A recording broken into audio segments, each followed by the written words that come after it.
Smart Talks vous est présenté par Circle, powered by Square.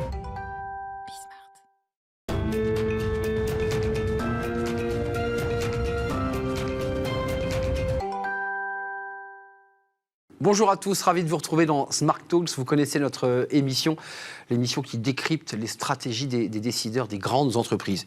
Et j'ai le plaisir évidemment de vous présenter Gus de Circle. Comment ça va ? Mais très bien, toi. Très heureux d'être avec vous, Gus. Aujourd'hui, on accueille le président d'IVIA et on l'accueille juste après le jingle. Et on accueille aujourd'hui dans Smart Talks David Holderbach. Bonjour David. Bonjour. Comment allez-vous ? David. Vous êtes le président d'IVIA. Quelques mots sur cette jeune entreprise, elle a 1 an et demi, qui est le mariage de Renault. Alors c'est évidemment une marque patrimoniale et emblématique avec la marque Plug pour faire naître des véhicules utilitaires. Alors on va en parler évidemment parce que c'est toute la stratégie de notre émission. Les véhicules utilitaires hybrides, hydrogène et électrique. Est-ce que je présente bien le véhicule ? Tout à fait, effectivement. IVIA, c'est exactement ça. Notre mission, c'est la mobilité décarbonée du véhicule utilitaire. Et une voiture hydrogène, c'est avant tout une voiture électrique. Donc, on a un moteur électrique. Et en fait, la source de l'énergie est beaucoup moins la batterie, mais surtout l'hydrogène qu'on stocke dans des réservoirs. Top. Moi, j'ai un truc pour toi, juste avant de commencer. Cette JV entre... On a commencé quand même. Hein. Ouais, on a commencé. Mais avant de rentrer dans le dur, ouais, voilà, c'est ça. exactement. Cette JV, on en a vu beaucoup. Les grands groupes, on en fait beaucoup. Oui. Au final, ça se finit toujours avec un gagnant. C'est la réalité de la JV. Malgré que je te dis ça, mais j'y crois beaucoup au JV. Dans le contexte économique et social, avec des sous-jacents qui sont hyper courts, on est obligé d'aller extrêmement rapidement. Et donc la JV est très clairement un vrai moyen de mettre des assets ensemble et de faire 1 + 1 = 3, 1000 fois. Ça n'empêche que, de manière générale, quand on regarde historiquement, la JV, c'est très rarement un mariage qui dure forever. Il y a toujours un gagnant derrière. Et puis derrière ton historique, tu viens quand même de chez Renault. C'est quoi le magic recipe qui va faire qu'en fait vous allez te marier encore pour les 20 prochaines années ? Il parle déjà du divorce alors que vous venez un peu de vous marier. Exactement. C'est ça l'histoire. Mais c'est là où les bons mariages se font. Exact. En pensant le divorce. Ah, toujours. Mais c'est un mariage de raison, première chose. Et deuxième chose, c'est dans la génétique de la coentreprise, c'est un partenariat 50-50, égalité. Donc moi, je rapporte un board, un conseil d'administration qui est 3 Renault, 3 Plug. Et donc, les décisions se prennent avec un équilibre. Ça peut pas, si c'est 51%, eh ben effectivement, on tombe dans un schéma un petit peu difficile. Mais aujourd'hui, il faut qu'il y ait cet équilibre pour que effectivement, ça soit constructif et qu'on crée de la valeur pour ces 2 entités. Et est-ce qu'une des manières pour que cette JV fonctionne aussi, c'est de se dire qu'en fait, les 2 assets qui sont apportés par les entreprises sont des assets qui sont pas commoditisables, entre guillemets. C'est-à-dire qu'on a vu beaucoup de boîtes qui ont fait des JV avec de la logistique, par exemple. Ça, c'est un peu le gros classique. Tu as un gros FMCG qui fait une JV avec une logistique. Au final, la logistique, elle te fait du boulot un peu merdique. Tu pourras aller voir d'autres acteurs. Et donc, le fait d'avoir des assets aussi précis que les 2 entreprises vont peut-être faire que ça va fonctionner. Ça, c'est, à partir du moment où ces assets vont commencer à être commoditisables, c'est là où on verra si ça continue à fonctionner. Mais j'entends. Du coup, une fois qu'on a dit ça et que je crois beaucoup à cette JV, il y a cette notion d'énergéticien à côté qui s'y trouve. Hein. Il y a tous les gros qu'on connaît. Dans quelle mesure ces mecs-là vont pas venir te marcher sur tes plates-bandes ? Parce que hier, l'énergie, c'était quelque chose, on en parlait encore il n'y a pas longtemps avec la directrice strat de Schneider Electric. C'est cette notion de décentralisation de la production. Oui. Tant que j'étais le méga énergéticien, je maintenais l'entièreté de l'écosystème parce que c'est moi qui produisais et qu'il y avait un gros site. À partir du moment où il y a une décentralisation, le jeu, il est complètement différent. Oui. Et vous jouez sur ce jeu-là. Et les énergéticiens vont devoir jouer aussi dans ce jeu-là. Quelle est la relation que vous avez avec eux ? Ben, c'est une super question parce que, encore une fois, notre objectif, c'est la mobilité décarbonée. Pour permettre à passer à l'hydrogène, il nous faut effectivement les stations, l'hydrogène, l'électrolyse. C'est l'enjeu. Hein. Donc, c'est l'enjeu. Donc nous, on est vraiment, comme tu le mentionnes, je suis un ancien Renault, j'ai des collègues qui sont des anciens Plug, et nous, on est en train de construire quelque chose où on n'est ni l'un ni l'autre, on est les 2 à la fois. D'accord ? Et après, pour ta question quant à l'énergie, effectivement, les grands opérateurs d'énergie aujourd'hui, gaz et ainsi de suite, aujourd'hui, ils savent que le business de l'hydrogène va exploser, au sens littéral. C'est ça. Et que donc, il y en aura pour tout le monde. Déjà. Et après, nous, on accompagne nos clients selon leurs besoins. Est-ce que vous avez déjà une station à côté de chez vous? Oui. On vous fait que les voitures. Vous avez de l'énergie renouvelable? Eh bien, on vous fait l'écosystème complet. Okay. Ça, on va y revenir là-dessus. Non, juste vous dire qu'on va voir quelques images parce que c'est intéressant. Vous parlez du mariage, on va voir évidemment les personnalités. Vous êtes au milieu et on voit Dimeo et le patron de Plug et on voit bien que c'est un mariage. Ils sont impliqués voilà, dedans. comment ça s'implique et on va voir quelques images en même temps que l'émission se déroule. Juste un mot quand même. Je prolonge juste ce qu'il vous dit quand on va voir Total et les gros. Parce que c'est ça la question. Cette question, elle est posée depuis 20 ans. On stocke où? On met où? On prend le foncier où? Comment on organise finalement cette chaîne de valeur? Parce qu'effectivement, vous n'êtes pas tout seul dans ce business. Ivia, c'est un véhicule hybride, certes, mais derrière, il faut quand même pouvoir avoir des stocks. Comment ça se passe, ça, concrètement? Donc, l'offre Ivia se focalise sur la partie hydrogène pour les usages privés. Donc, les entreprises qui ont beaucoup de véhicules, donc livraison ou ce genre de choses, tu mentionnais la logistique. Et donc, eux, au lieu de mettre une citerne de diesel, ils vont pouvoir mettre une station hydrogène que l'on va pouvoir approvisionner. Sur site. Sur site. Et le cas échéant, si je prends un exemple en Suisse, où ils ont de l'eau et de l'hydroélectrique, on met un électrolyseur et ils font de l'hydrogène vert. D'accord. Donc l'énergie est très propre, là, en l'occurrence, parce que c'est important. Mais du coup, quand on dit ça, la voiture électrique, elle existe depuis perpète, en vrai. Elle a mis beaucoup de temps à regarder les chiffres avant-hier. Je crois c'était en 2016, il se produisait le nombre de voitures qu'on vend par jour aujourd'hui. Enfin, il y a une espèce de décalage colossal entre les deux. Qu'est-ce qui a fait que la voiture électrique a soudainement cranté un truc et c'est parti? En vrai, c'est le regulatory. C'est soudainement la Commission européenne et les autres ont fait, écoutez, 2035. C'est fini, les bagnoles au fuel, on arrête. Soudainement, tout le monde doit se bouger. Qu'est-ce qui va faire que l'hydrogène... Qu'est-ce que l'écosystème a besoin pour que l'hydrogène, soudainement, passe le cap? Parce que, de nouveau, la voiture à l'hydrogène est là depuis un bout de temps. Et donc, alors, les technos évoluent, etc. Mais qu'est-ce qui va faire que, soudainement, il y a un truc qui se passe? Et pour l'utilitaire, je le prolonge, c'est quand même pour les professionnels pour l'instant. Oui, alors c'est ça le marché. Le marché, il est sur l'utilitaire, mais de manière générale, qu'est-ce qui va faire que l'hydrogène va fonctionner? Donc, je voudrais quand même revenir sur l'électrique que tu mentionnes. Il y a aussi un autre effet que les gens y vont. Il y a bien sûr le législatif, mais il y a l'environnement. L'engagement climatique. On a passé un été quand même de record. Moi, quand je parle à mes enfants, c'est quand même un sujet de préoccupation. Donc, quand j'ai eu l'opportunité de rejoindre Ivia, ça a du sens, ce qu'on fait a du sens. Je suis d'accord avec toi, pas sauve la planète. Mais juste un petit truc là-dessus quand même, sur le sauver la planète, je suis 1000 fois d'accord avec toi. Ça n'empêche qu'aujourd'hui, le Français moyen, l'Européen moyen, at the end of the day, il regarde ce qu'il a dans son portefeuille, et quand il va s'acheter une bagnole, si ta voiture électrique coûte 1,5 fois que ta voiture normale, il ne l'achète pas. Ce qui est le cas d'ailleurs. C'est aussi simple. Et c'est la même chose dans la bouffe, etc. On se dit toujours, oui, mais en fait, l'écologie, etc. C'est sûr, tout le monde l'a dans le cœur. C'est le porte-monnaie. Voilà, tout le monde a l'écologie dans le cœur à gauche, mais le portefeuille, il est à droite. Et c'est comme ça que ça fonctionne. Donc, je suis d'accord avec toi, mais pas tout à fait. C'est bien complémentaire. Voilà, on est bien d'accord. Après, l'hydrogène, pourquoi ça va décoller? Pour plusieurs raisons. Un, on vient de parler de l'environnement. Deux, il y a aussi le fait que l'Europe a raté le photovoltaïque et l'éolien en termes de technologie d'industrie. Clairement. Et donc, l'Europe a décidé, là, les cocos, pour l'hydrogène, ça doit être... On rate pas le virage. Voilà. Donc, du coup, un plan européen sur l'hydrogène. La génération, le stockage, la distribution et les usages. Le IPCEI, là, c'est ça. Mais attendez, j'ai juste un mot parce que... Projet d'intérêt commun européen, c'est ça, tout à fait. David, on est sur un plateau de télé, je vous avez peut-être oublié ou pas connu, il y a eu une bataille de modèles de bandes de cassettes. Et ça a été un enjeu un peu équivalent à celui de l'électrique et de l'hydrogène. C'est-à-dire qu'il y a eu deux modèles de diffusion sur des bandes, et il y avait deux leaders et deux modèles.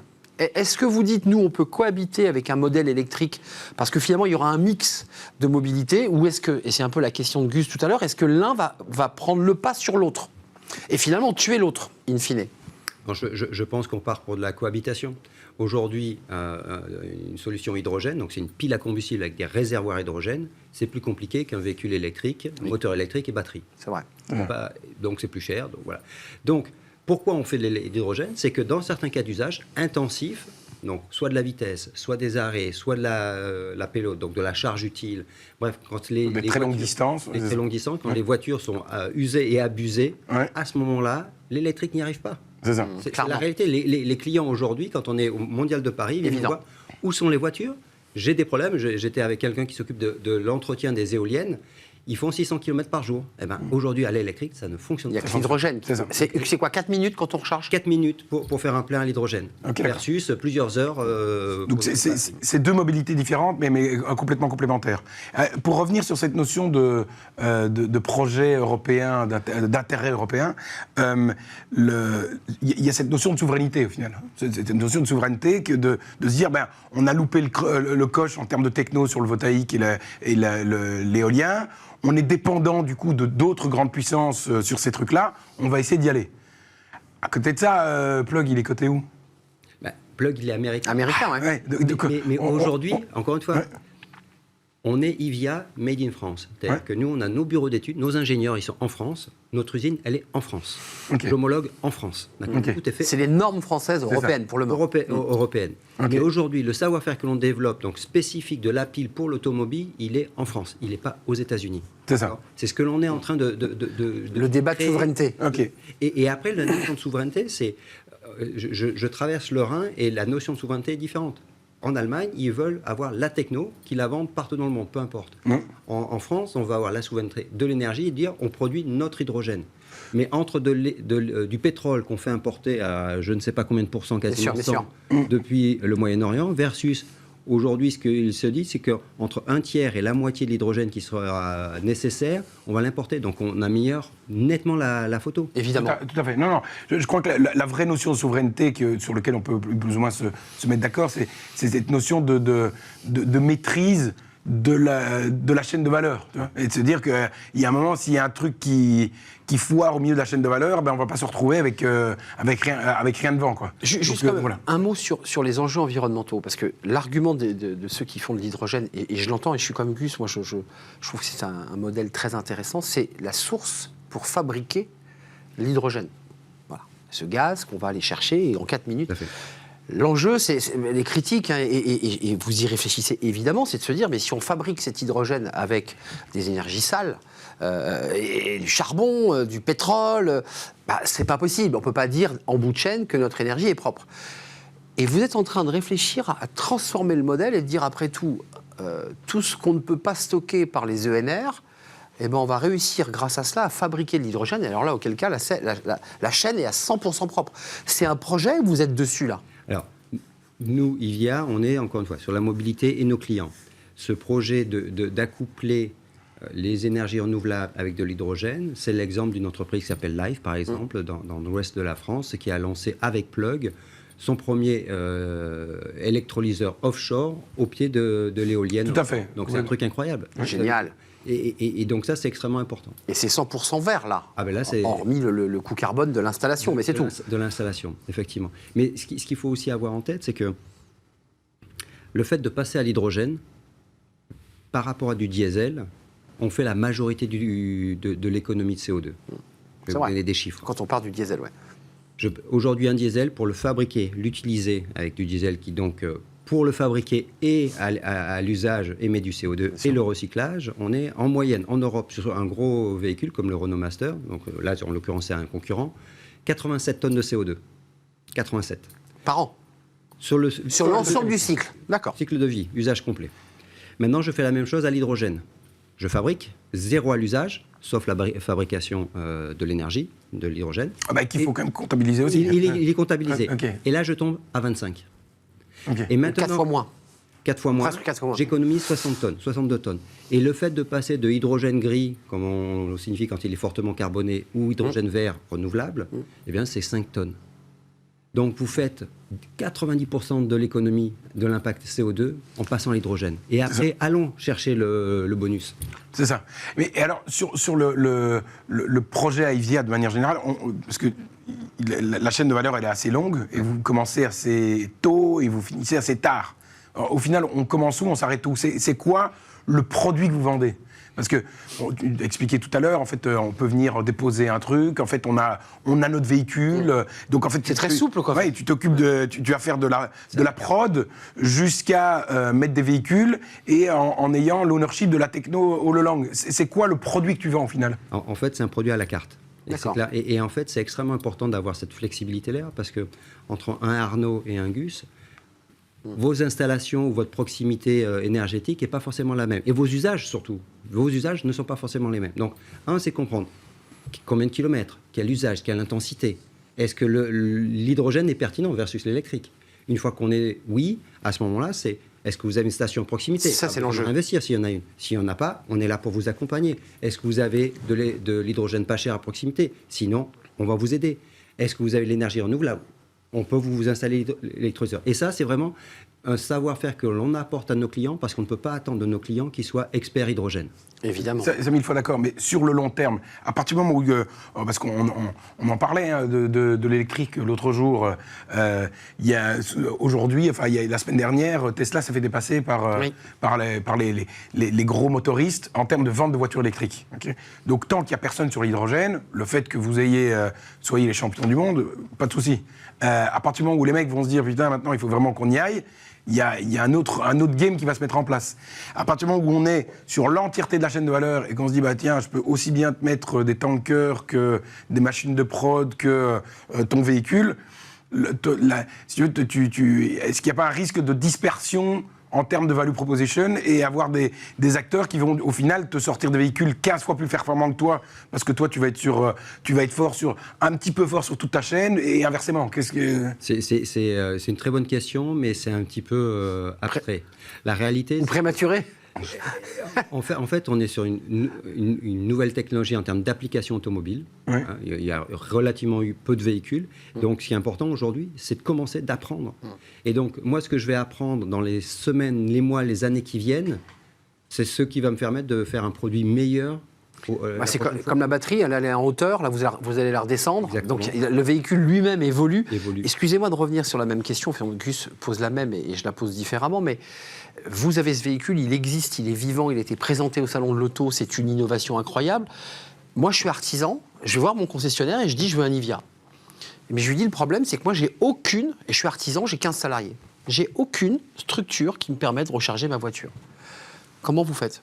Parce qu'on entend bien sur les grandes flottes, vous dites qu'il y a des très grosses flottes, je pense à des grands distributeurs, oui, évidemment, ils vont installer sur leur site. Mais pour l'artisan, comment on fait? On mutualise, l'État intervient, on installe. Comment vous parlez au pouvoir public sur ce sujet? Parce que c'est l'enjeu, il faut avoir une voiture, mais il faut aussi de l'hydrogène. C'est clairement un axe important de développement.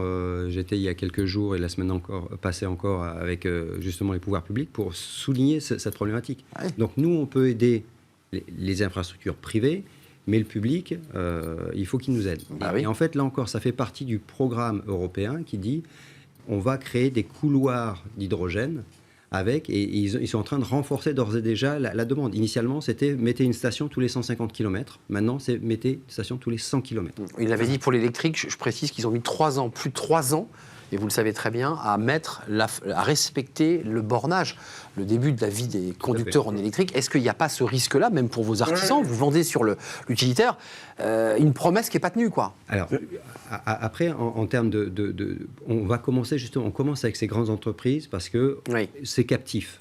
Et elles ont leur outil. Et quelque part, ils vont devenir nos ambassadeurs en termes de technologie. Et en même temps, en parallèle de cela, arrivent les camions, les poids lourds, pour qui l'hydrogène, encore une fois, fait énormément de sens. Ça, c'est l'enjeu, là, les poids lourds. Et donc, c'est le volume de camions qui va faire développer l'infrastructure. Et à ce moment-là, dans quelques années, les artisans pourront également passer. D'accord, donc c'est en deuxième étape. Ok, d'accord. Est-ce qu'au final, pour essayer de faire Madame Irma, là, au final, en fait, ce que vous faites, c'est vous développez des voitures. Vous développez des véhicules utilitaires. Oui. On est dans un écosystème qui est tellement pauvre qu'il y a dans l'obligation de se mettre sur l'entièreté de la chaîne de valeur, parce que c'est très sympa de mettre un véhicule, mais s'il y a rien dans l'écosystème, ça va pas aller. Donc vous êtes dans l'obligation de le faire, mais à l'avenir, votre vrai truc, c'est de vendre un véhicule utilitaire ou un véhicule utilitaire ou pas, parce qu'après, par la suite, on peut rêver de beaucoup de choses, mais c'est de construire des véhicules à hydrogène.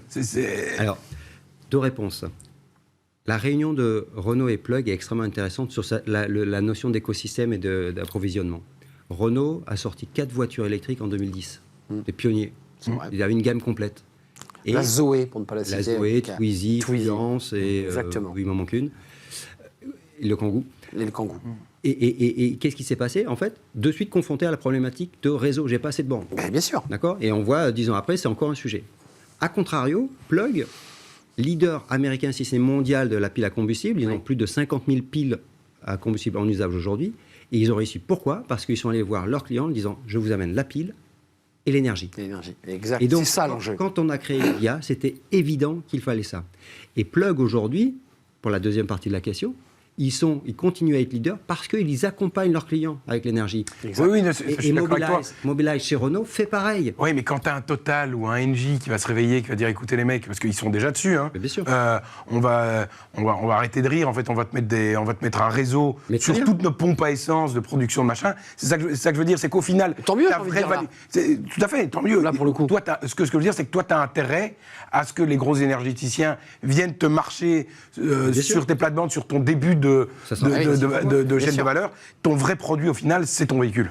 C'est la mobilité décarbonée. On est bien d'accord. Un mot quand même, parce qu'il faut bien que ceux qui nous regardent comprennent, parce qu'après tout, ça devient très concret, notre émission. Votre véhicule est hybride au sens où il a une autonomie grâce à ses piles à combustible d'une centaine de kilomètres. Je dis une centaine parce que si c'est l'hiver, c'est un peu moins, il faut être honnête. Et puis le reste, c'est de l'hydrogène. Ce qui permet quand même à la personne de pouvoir, et à l'artisan, ou en tout cas au livreur, de pouvoir moduler ses déplacements et avoir une autonomie de 100 qui lui permet d'accéder, puisque j'imagine que ce calcul de 100 km, il est lié au fait qu'il faut avoir la possibilité d'accéder à la source d'approvisionnement, parce que c'est ça la question qui est posée, vu les délais et les espaces qu'il y aura entre les bornes. Donc effectivement, on est dans un système hybride où on a encore une batterie qui nous donne une autonomie d'une centaine de kilomètres, et les réservoirs hydrogène avec la pile qui, elle, nous donne une autonomie de 300. Et c'est ce 300 que l'on sait renouveler à volonté en quelques minutes. C'est ça. Et quand on regarde un projet comme Ivia, dans quelle mesure Renault alors évidemment, tu vas me dire non, c'est pas du tout ça, et j'en suis sûr. Mais qu'est-ce qui vient le démontrer que c'est pas juste un. Alors, on n'est plus dans les startups de grands groupes parce que ça c'est fini, les trucs complètement foireux. Donc on sent qu'Ivia, il y a de la vraie matière, mais dans quelle mesure Ivia n'est pas un espèce de centre de R&D externalisé de chez Renault pour éviter de polluer un PNL sur un truc où on n'est pas encore très bien, on sait pas très bien où on va. On se fait une JV avec un type qui s'y connaît et on va voir ce que ça donne. Et au pire, on fait un gros write-off et puis on passe à autre chose. Alors, je vais pas me mettre dans la peau de Luca De Meo, mais... Qu'on a vu tout à l'heure, évidemment, en images. Tout à fait, mais donc Renault est depuis des décennies maintenant, plus de 10 ans dans l'électrique, et ce n'est pas son premier galop-d'essai dans l'hydrogène. Il y avait eu un Kangoo hydrogène en 2014. Mais fort de constater que dans les usages intensifs, on arrive aux limites de la batterie. C'est vrai. Aujourd'hui... C'est vrai, par les délais de rechargement. Exactement, donc une partie des clients du véhicule utilitaire de Renault et de la concurrence disent aujourd'hui, ce n'est pas suffisant. Je n'ai pas la flexibilité, je n'ai pas l'autonomie, je n'ai pas l'intensité nécessaire. Donc, comment je fais ? Mais, attendez, ces gens-là, ils sont contraints à Fit for 55 et à des réglementations. Exact. Vous n'allez plus pouvoir aller dans le centre-ville. Aux Pays-Bas, il y a 30 villes qui, dans 24 mois, ferment l'accès au diesel. Ok. Alors, il faut accélérer. La burning platform, elle est là. Je la vois, elle est claire. Poser la question autrement. Où se trouve la ligne de CAPEX chez Renault qui prévoit de lâcher les cordons de la bourse dans les 3 ans qui viennent sur l'hydrogène? Est-ce qu'elle est là? Est-ce qu'elle est prévue dans le plan Strat? Ou on a... c'est un galop d'essai, quoi. On a construit un petit truc, on verra bien, et puis après, on continue à avoir notre Strat à nous, et puis après on verra. Ils y croient ou ils y croient pas? Est-ce que ce truc est déjà prévu dans les... Non, c'est dans le dur. Et je peux t'en parler de différentes manières. Régulièrement, dans les événements Renault, nous sommes invités en disant vous faites partie de la stratégie de Renault. Heinz Loh, qui est le patron du véhicule utilitaire de Renault, dans sa présentation au Capital Market Day, donc aux investisseurs de Renault, a dit...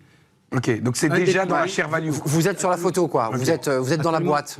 En ce moment, il y a une convention Renault au Technocentre. Nous avons un véhicule exposé. Donc ça veut dire que les analystes externes viennent déjà regarder Ivia dans la share value de Renault. Absolument. Ok, donc ça fait déjà partie de leur... C'est ça qui est intéressant, ceux qui investissent et les financiers. Quand même, revenons... Juste dans votre stratégie, parce que vous nous dites, je vois les pouvoirs publics français, j'imagine que vous avez évidemment des contacts avec l'Europe et qu'à chaque fois c'est le même sujet. Nous, on est prêts, parce que vous êtes prêts. Vous ne l'êtes pas, parce qu'aujourd'hui, vous ne nous mettez pas à disposition. C'est quoi le délai là? Vous êtes fixé combien de temps, combien d'années, combien de mois pour que vous puissiez réellement le commercialiser, au sens où vous dites à votre client, je vous vends la voiture, vous allez être très très bien, mais en plus... je vous donne la carte des bornes. Ça, vous ne l'avez pas. Pour moi, c'est l'enjeu. Tout à fait, tout à fait. Donc, dans les 24 mois qui viennent, on va continuer à se battre pour développer l'infrastructure. Et je pense qu'on a un point d'inflexion en 2025 où, encore une fois, on arrive au moment où les modèles de camions arrivent. Et donc, si vous mettez des camions poids lourds 38 tonnes avec l'investissement que ça, s'il n'y a pas l'infrastructure, c'est dramatique pour tout un pan de l'économie. Là, je vois des véhicules utilitaires qui sont plutôt mignons d'ailleurs, parce que je trouve qu'ils sont très sympas, ils sont bien carénés et ça vous fait sourire parce que c'est aussi votre bébé. Vous parlez beaucoup de poids lourds. Pour l'instant, on en est où sur les poids lourds? Parce qu'il n'y a rien d'exposé, on sait que ça existe. C'est commercialisable quand? Comment ça se passe là? Parce que c'est vraiment l'enjeu, les poids lourds. Alors, le poids lourd, ça bouge de manière très dynamique. Renault Truck, peut-être? Alors, du truck, il y a Nicolas. Il y a plusieurs marques. En fait, j'étais en Allemagne au salon de Hanovre où là, vraiment, il y avait 4 marques au moins de poids lourds qui montraient leur véhicule hydrogène. En hybride? Non. 100% hydrogène. 100% hydrogène. 100% hydrogène. Moteur électrique et... D'accord. Pour revenir un peu sur la notion de souveraineté d'un projet comme l'hydrogène, cette notion d'accès sur l'entièreté de la chaîne d'approvisionnement, les matières rares, les métaux précieux, le lithium et les autres restent essentiels dans un projet comme celui-là. Est-ce qu'on est aujourd'hui, on a une vision sur l'accès à sa matière qui est suffisamment long terme pour se dire on va y arriver, ou est-ce qu'on va de nouveau dépendre comme on se retrouve là maintenant à 90% avec des voisins du Nord, et s'ils nous coupent les robinets, on se retrouve avec des camions sur le bord de la route qui mangent leurs tartines. Comment ça fait? Merci de la question. C'est pour moi un des points les plus importants de l'intérêt de la pile à combustible. Si on veut approcher les 400 km d'autonomie que fait notre voiture, notre fourgon, en version électrique, il faudrait une pile de 150, 200 kWh. Je n'ai pas les chiffres, mais aujourd'hui, grosso modo, c'est très lourd. Et très volumineux. Très volumineux, pénalisant pour la charge utile de la voiture. Et surtout, pour ton point, c'est si je prends une batterie de 30 kWh, j'ai 50 kg de matières rares, dont du lithium, du cobalt, ce genre de choses. Et on connaît la crise, puisque la demande explose. Et la raréfaction de cette matière un jour ou l'autre. Voilà. A contrario, sur une pile à combustible de puissance équivalente, j'ai 20 grammes de platine. 20 grammes de platine. Et aujourd'hui, on a lancé avec Renault des investigations, des recherches, pour dire, est-ce que je sais recycler 2 à 3 pots catalytiques de 2010 pour me fabriquer une pile à combustible sans endommager davantage la planète. Et c'est du recyclage en plus. C'est du recyclage. C'est du vertueux. Donc vous essayez de retrouver on le dit souvent, les futures mines se retrouvent dans le recyclage. Mais donc il y a une espèce de... Il y a quand même une vision sur l'approvisionnement des matières premières. Quoi. Dernière réponse très courte, David Holderbach. Vous voulez répondre? Voilà, il y a une vision claire sur l'accès à ces matières premières, c'est un de vos sujets. Vous travaillez avec ce genre d'acteurs? La réponse est oui, effectivement. Ouais. Donc avec Renault, on travaille, on investit sur le recyclage des... Sur le recyclage, mais sur les autres types d'approvisionnement? Grosso modo, c'est le platine qui est pour nous le composant critique. Donc nous, on est presque serein. Ok, d'accord. Oui, c'était intéressant de bien séparer les batteries actuelles de nos voitures avec le lithium, avec les piles à combustible. C'est tout à fait une autre technologie, c'est passionnant. J'ai appris plein de choses, c'était passionnant. Merci David Holderbach d'être venu sur notre plateau, président d'IVIA, tu as dit Aivia. Aivia, on dit Aivia, vous dites Aivia. En France, on dit Ivia, international. Donc je l'ai bien dit. Longue vie à... international. Bien sûr, c'est un globe-trotter, Gus. Longue vie à Ivia, parce que c'est quand même on a ouvert la porte de quelque chose qui est... Voilà, c'est le début de quelque chose, d'une très grande aventure. Merci d'être venu nous rendre visite sur Smart Talk. Merci mille fois. Merci à vous, Gus. Je vous ai tutoyé, j'aurais peut-être pas dû. Merci à vous, merci de votre fidélité. Évidemment, Gus, fondateur de Circle, faut-il le préciser. À très bientôt pour de nouvelles aventures, de nouvelles rencontres. Bye bye. Smart Talks vous a été présenté par Circle, powered by Square.